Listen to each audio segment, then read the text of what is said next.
गुरुमुखो, आज का सत्संग सभी के लिए बहुत महत्वपूर्ण है। सभी गुरुमुख ध्यान से सत्संग को पूरा सुने। प्राचीन काल की बात है गुरुमुखो कि एक गुरुकुल में अन्य विद्यार्थियों के साथ वीरभद्र और देवदत्त नाम के दो विद्यार्थी भी विद्या अध्ययन कर रहे थे।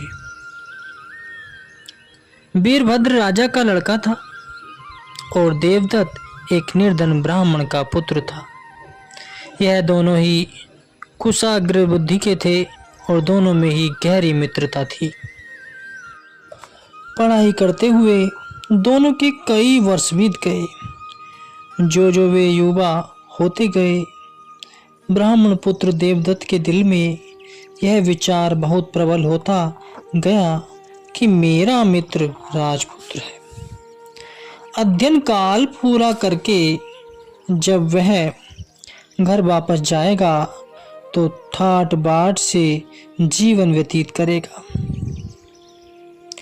शारीरिक सुख सुविधा के हर प्रकार के सामान उसे उपलब्ध होंगे, जबकि मुझ निर्धन को जीवन निर्वाह करने के लिए दिन रात एक करना पड़ेगा। काश मैं भी किसी राजा अथवा किसी धनाढ्य व्यक्ति का पुत्र होता तो मुझे भी यह सब कुछ प्राप्त होता।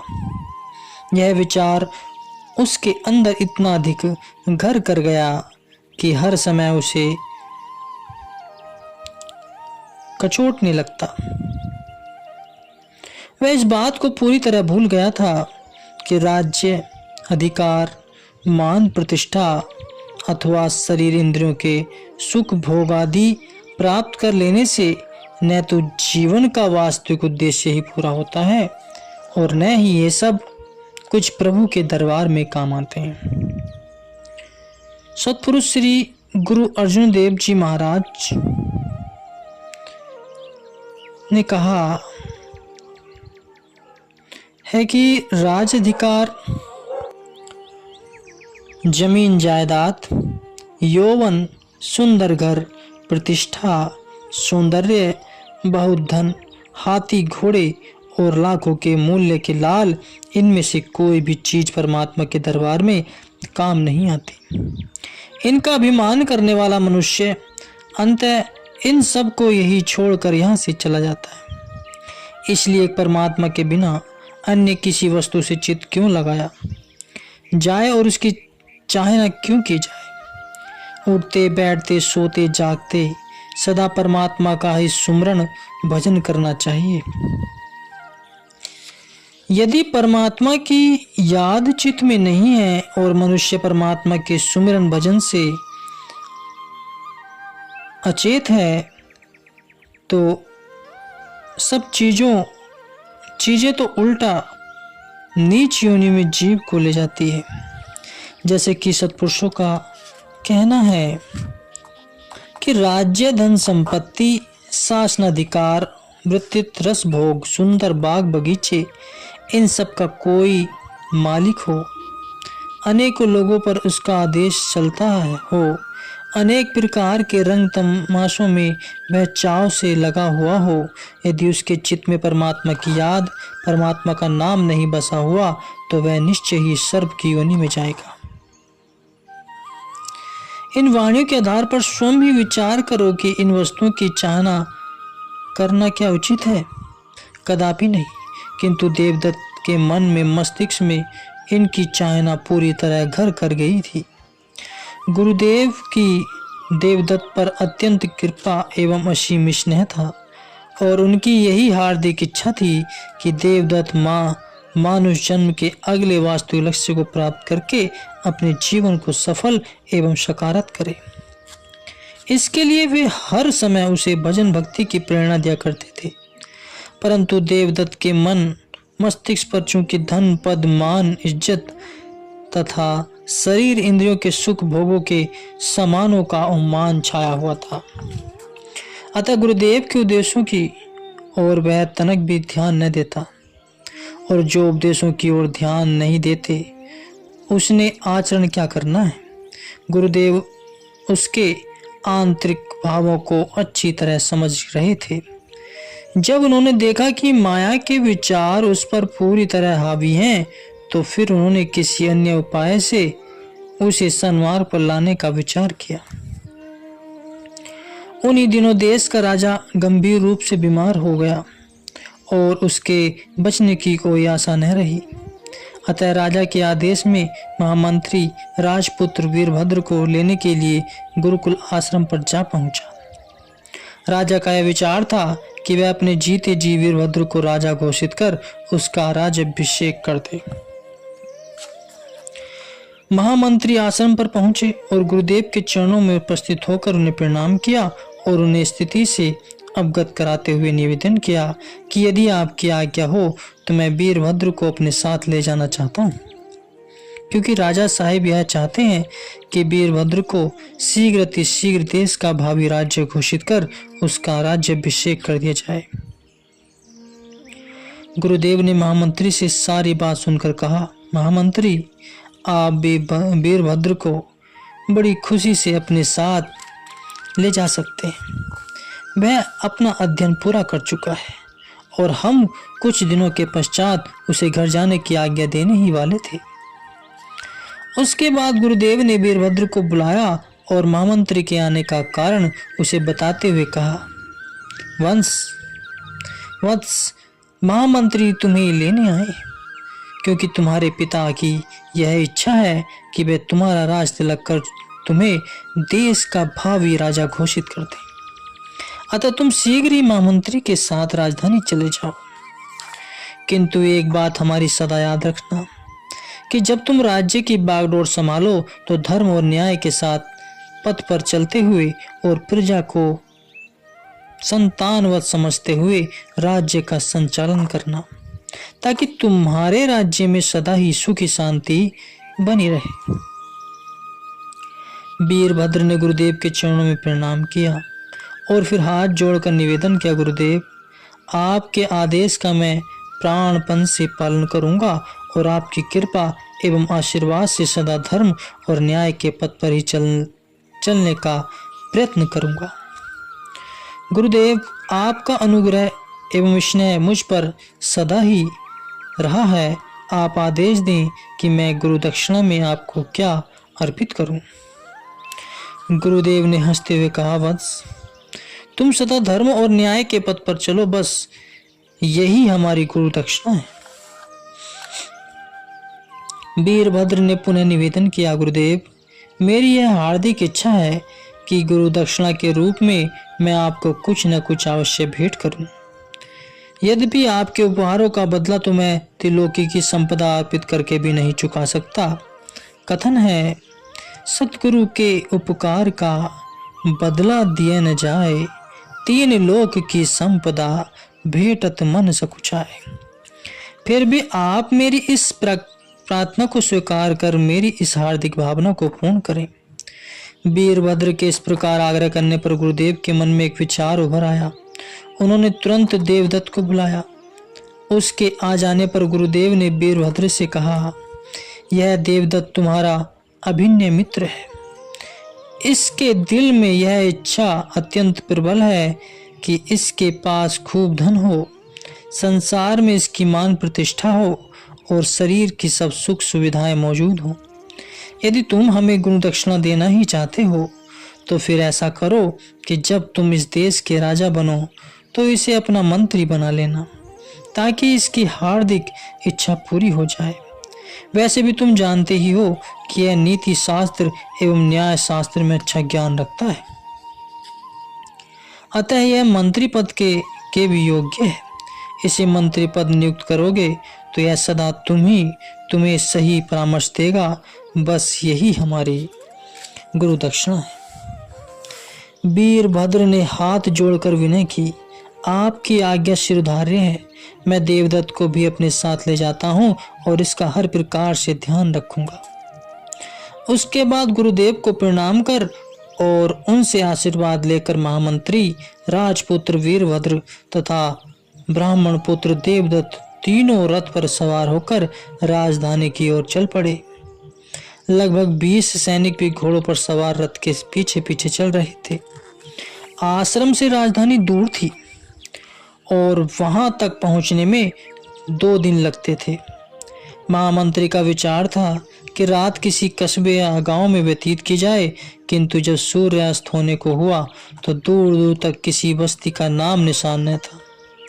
अंततः एक स्थान पर घने घने वृक्ष और स्वच्छ निर्मल जल वाला कुआं देखकर महामंत्री ने वहीं रथ रोकने का संकेत किया।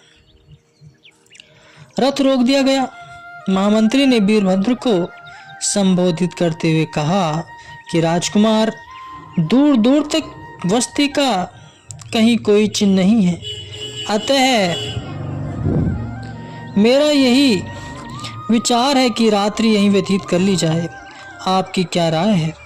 राजकुमार ने उत्तर दिया, आपका विचार उचित ही है। प्रातःकाल होने पर ही आगे यात्रा की जाएगी तो ठीक रहेगा। सब रथ से उतरे। यह देखकर सैनिक भी घोड़ों से उतर पड़े और अपने अपने घोड़े वृक्षों से बांध दिए। एक सैनिक ने बाल्टी रस्सी अपने घोड़े से उतारी और कुएं से पानी निकालने लगा ताकि सब हाथ मुंह धो लें।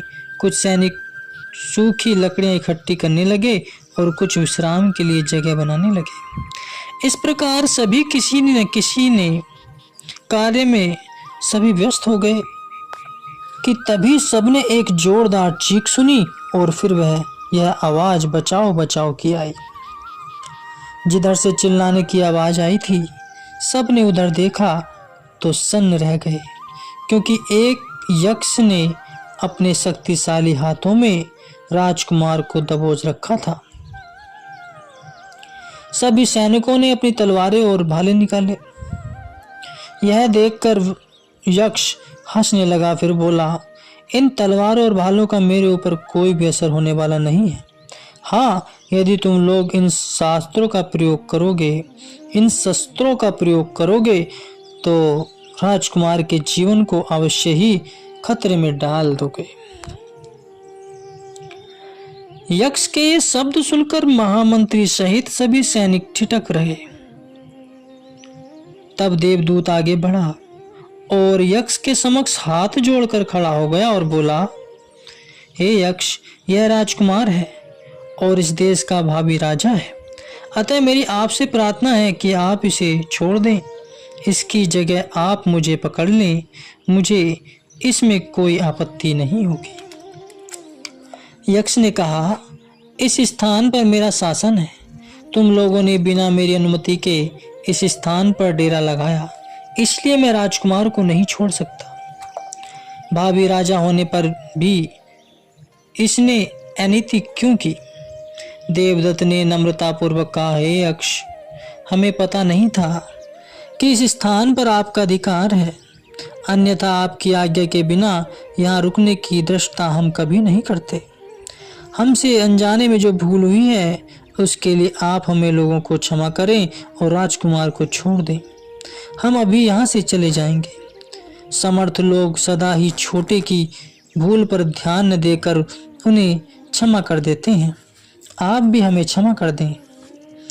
देवदत्त के मधुर वचन सुनकर यक्ष बहुत ही प्रसन्न हुआ और बोला, इन सब में तुम ही विचारवान, बुद्धिमान और नीति मर्यादा से युक्त जान पड़ते हो। यदि तुम मेरे एक प्रश्न का उत्तर दे दो तो मैं राजकुमार को छोड़ दूंगा। देवदत्त ने कहा, आप अपना प्रश्न बताइए। अपनी योग्यता के अनुसार मैं आपका उत्तर देने का प्रयत्न करूंगा, किंतु आपको भी मेरे एक प्रश्न का उत्तर देना होगा। यक्ष बोला, मुझे स्वीकार है। अब मेरा प्रश्न सुनो। मेरा प्रश्न यह है कि मनुष्य जीवन का वास्तविक उद्देश्य क्या है? यक्ष का प्रश्न सुनकर देवदत्त बड़ा चकित हुआ और हंसते हुए बोला, मैं तो सोच रहा था कि आप कोई बहुत ही जटिल प्रश्न मुझसे पूछोगे, परंतु यह तो एक साधारण सा प्रश्न है जिसका उत्तर गुरुकुल का एक बच्चा भी दे सकता है। मनुष्य जीवन का वास्तविक उद्देश्य यही है कि मनुष्य समय के पूर्ण सद्गुरु की शरण ग्रहण करके उनसे ज्ञान की प्राप्ति करे और उस ज्ञान प्रकाश के सहारे परमार्थ पद पर अग्रसर होता हुआ जीवन के परम लक्ष्य अर्थात परमात्मा की प्राप्ति करे। क्योंकि जीवात्मा को मनुष्य जीव जन्म की प्राप्ति केवल इसलिए ही होती है। देवदत्त का यह उत्तर सुनकर यक्ष बड़ी जोरदार से ठाका मार के हंसा और फिर बड़ी देर तक हंसता ही रहा। उसके बाद उसने राजकुमार को छोड़ दिया। यक्ष को इस प्रकार हंसते देखकर देवदत्त को बड़ा आश्चर्य हुआ। वह यक्ष के हंसने का कारण न समझा। जब यक्ष ने हंसना बंद किया तो देवदत्त से बोला, अब तुम अपना प्रश्न पूछो।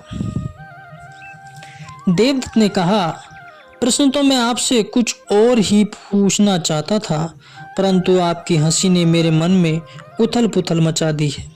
अब मैं आपसे यह प्रश्न पूछना चाहूँगा कि आपके हंसने का कारण क्या है? क्या मेरे उत्तर ठीक नहीं दिया? क्या मैंने उत्तर ठीक नहीं दिया?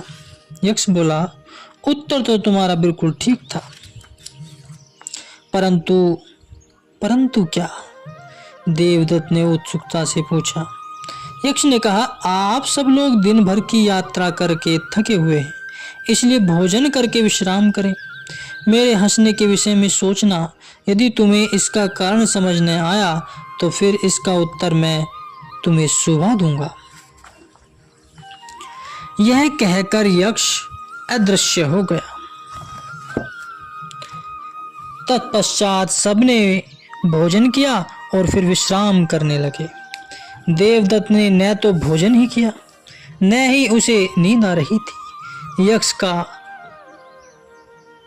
यह प्रश्न करता हुआ चेहरा, हंसता हुआ चेहरा उसकी आंखों के आगे नाच रहा था और उसके मस्तिष्क में एक ही बात गूंज रही थी कि मेरा उत्तर जबकि ठीक था तो फिर यक्ष के हंसने का क्या कारण था। मैं बार बार इसी बात पर विचार करता रहा। एक पहर बीता, दूसरा पहर बीता और रात्रि का तीसरा पहर बीतने को आया, परंतु देवदत्त की आंखों से नींद कोसों दूर थी। एकाएक उसके मस्तिष्क में एक विचार कूंधा और उस पर विचार के आते ही मानो उसे यक्ष के हंसने का कारण मिल गया। वह मन ही मन कहने लगा, मेरा उत्तर सुनकर यक्ष का हंसना उचित ही तो था, जबकि मैं इस तथ्य को अच्छी तरह जानता हूँ और यक्ष के प्रश्न करने पर मैंने उसे उत्तर भी सही दिया कि मनुष्य जीवन का वास्तविक उद्देश्य यही है कि मनुष्य समय के पूर्ण सद्गुरु की शरण ग्रहण करके उनसे ज्ञान की प्राप्ति करे और उस ज्ञान प्रकाश के सहारे परमात्मा पद पर अग्रसर होता हुआ जीवन के परम लक्ष्य अर्थात परमात्मा की प्राप्ति करे। क्योंकि जीवात्मा को मनुष्य जन्म की प्राप्ति इसलिए ही होती है, तब फिर मेरे मन में इस लक्ष्य को प्राप्त करने की अपेक्षा धन, पद, मान, इज्जत और शरीर इंद्रियों के भोगों के सामानों को प्राप्त करने की इच्छा हर समय क्यों बनी रहती है?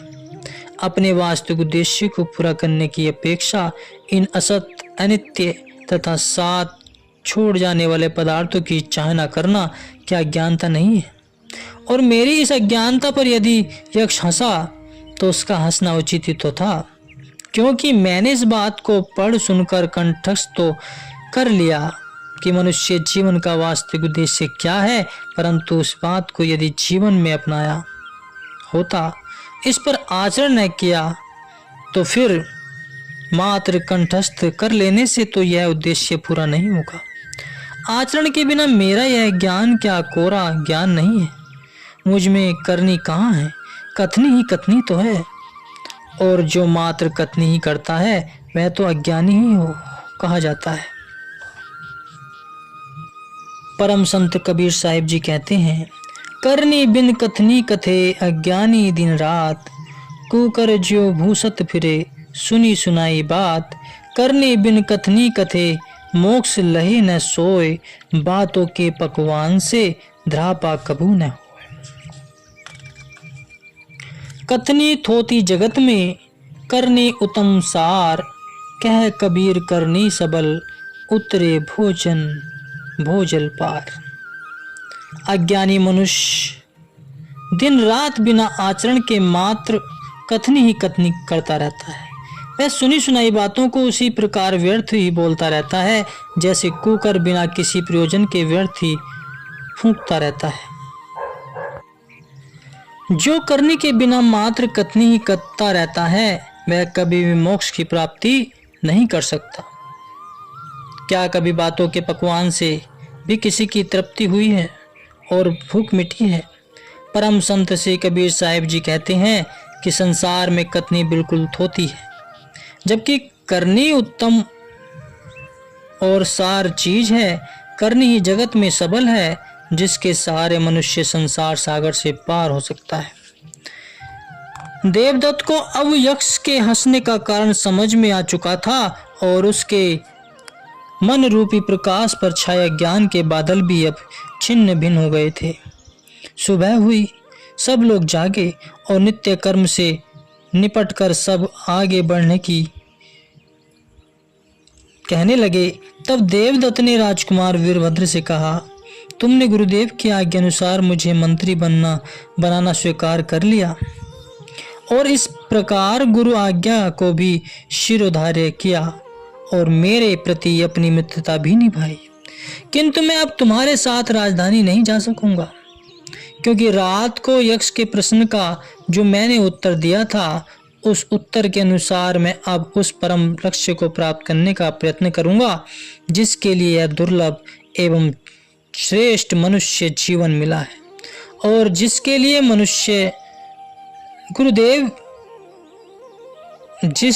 गुरुदेव सदा ही मुझे प्रेरणा देते रहे। तुम महामंत्री के साथ राजधानी बनाओ और गुरुदेव की आज्ञा अनुसार राज्य का संचालन करो। परमेश्वर तुम्हारा कल्याण करे। यह कहकर देवदत्त ने उन सब से विदा ली और आश्रम वापस लौट गया तथा गुरुदेव से क्षमा याचना कर उनसे पथ प्रदर्शन में भक्ति पथ की मंजिलें तय करने लगा। गुरुदेव की कृपा एवं शुभ आशीर्वाद से अपने जीवन के वास्तविक उद्देश्य की पूर्ति कर उसने गुरुदेव की प्रसन्नता प्राप्त की और अपने जन्म को सफल एवं सखारत किया। हमारा भी कर्तव्य है कि गुरुमुखों उपरोक्त कथा से शिक्षा लेकर मात्र कथनी को नहीं अपितु करनी को महत्व दें और अपना जीवन आचरण में बनाएं। सद्गुरु के आदेशों उपदेशों एवं निर्देशों के सांचे से जीवन ढालकर जीवन के वास्तविक लक्ष्य की ओर बढ़ते जाएं। इस प्रकार यदि हम अपना जीवन आचरण में बना लेंगे तो फिर वास्तविक लक्ष्य को प्राप्त करने में एक दिन निश्चय ही सफल होंगे गुरुमुखों।